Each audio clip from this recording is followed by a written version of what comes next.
Una presentación de MDS Hoteles de Concepción y Chillán. Descubre una experiencia de diversión y descanso. Rexmas, el mejor software de remuneraciones. Herramientas digitales de Entel Empresas. BHP, el futuro está aquí, está sucediendo ahora. E invierte en departamentos con euroinmobiliaria.cl. Ya estamos de vuelta, las 8:06, y vamos al tiro de la conversación. Está con nosotros el presidente de Convergencia Social, el diputado Diego Ibáñez. ¿Cómo le va, diputado? Bienvenido, buenos días. Hola, ¿qué tal? Buen día, Juan Manuel, un gusto escucharte. Diputado, pregunta, lo peor de un superlunes, aparte del nombre. El taco, el maldito taco. Ya, sí. Eso va a ser pesadilla. Así que además de paciencia lo que nos van escuchando a esta hora. Adivine por dónde voy a partir la entrevista, diputado. A ver, no sé, me intriga. No, sí, ¿qué? Nada que lo sorprenda. ¿Qué expectativas tiene de un eventual ajuste ministerial? Que sea gente buena para la pega. Creo que esa es mi expectativa. Humilde, pero total. Ya, perfecto. Oiga, diputado, esto en sí mismo es un tema, o sea, a esta altura es bastante obvio que se va a generar algún ajuste, no sabemos en qué proporción. El mismo presidente se ha encargado de decirlo, que los ajustes, los cambios se hacen, no se anuncian, pero es muy probable, por los reporteos y por lo que uno conversa con gente desde la misma moneda, que sea un cambio que se va a hacer y probablemente además necesario para darle nuevo brío a este segundo año de gobierno. Pero el socialismo democrático ha venido planteando la necesidad de tener una mejor representación a nivel de subsecretarías, tiene 5 de 39.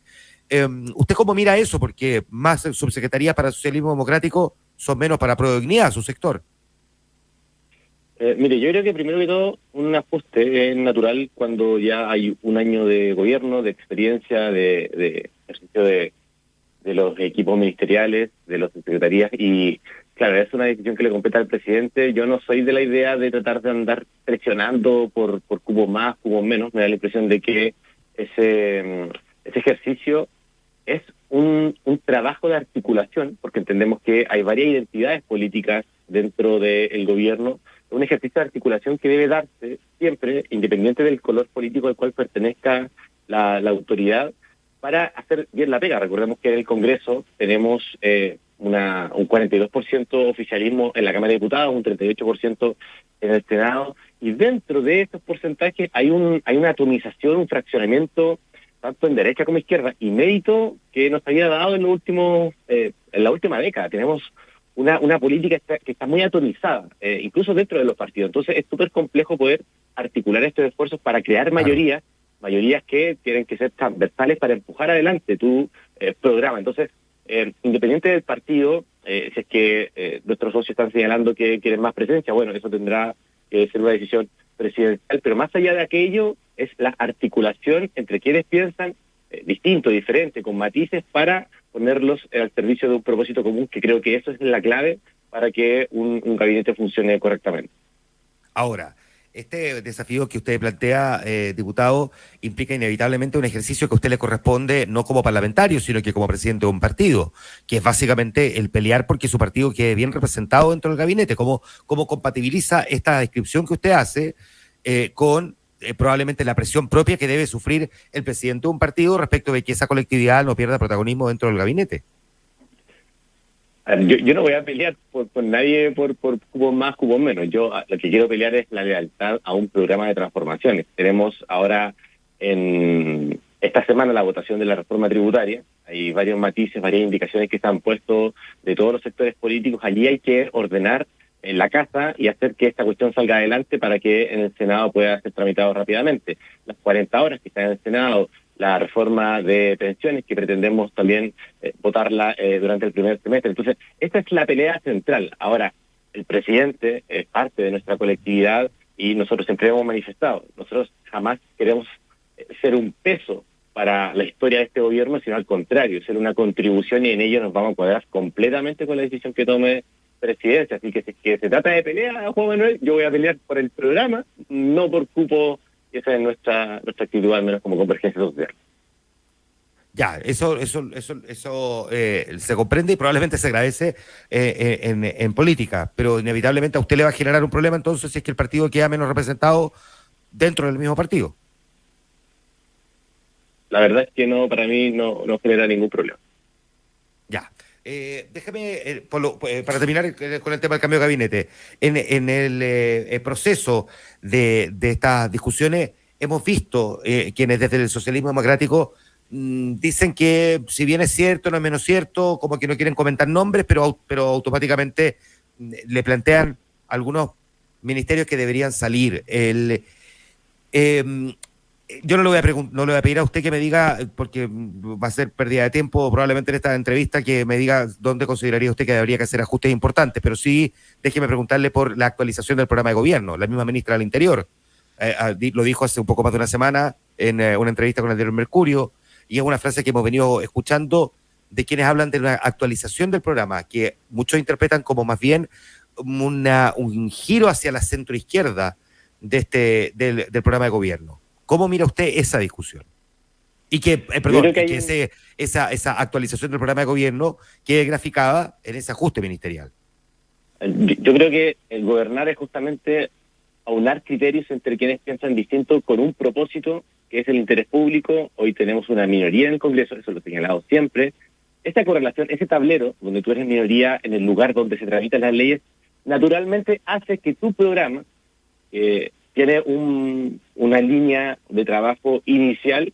Al constituirse la correlación electoral en el Congreso, tú tienes que negociar y por tanto no va a salir lo que te gusta, lo que tú idealmente propones después de una tramitación en la Cámara de Diputados y en el Senado, pasando por subcomisiones que tienen una composición y una correlación de fuerzas que naturalmente en este caso es en desmedro del gobierno. Entonces, partiendo por allí, evidentemente cuando tú tienes que gobernar y eres parte del Ejecutivo y tienes que tramitar las leyes, no van a salir como te gustaría, y allí hay una distancia entre tu ideal y entre lo que realistamente tú puedes aprobar. Esta escalera larga y esta escalera corta de la que hablaban, ¿no es cierto?, Clodomiro Almeida por allá en el año 90. Entonces, cuando tú tienes una escalera larga, que es tu programa, pero en la realidad, en la correlación, en el tablero, te presenta ciertas situaciones, tú tienes que maniobrar.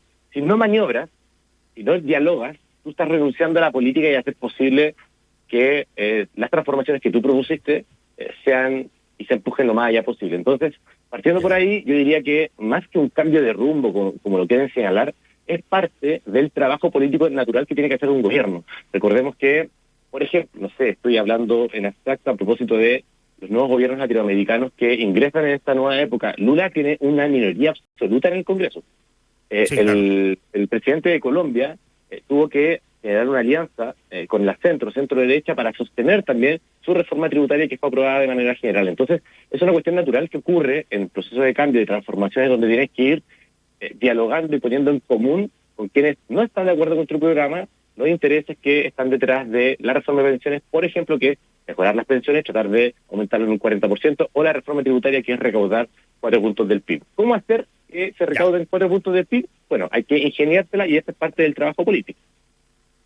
Vamos a tener esa discusión martes y miércoles particularmente, donde hay varios elementos que se van a poner sobre la mesa, de hecho ya están sobre la mesa, sobre esta discusión. Hay varios paquetes de indicaciones que han buscado modificar temas claves respecto a la reforma tributaria. Si bien la desintegración del sistema impositivo, que es uno de los corazones de este proyecto, no tuvo, digamos, un ajuste mayor en su primera etapa de tramitación en el Congreso, hay quienes sí apuestan a que esto pueda ocurrir. Entiendo que tienen sesión hoy día y mañana entre las 10 y las 2 de la tarde en la sala de la Cámara para discutir la reforma tributaria.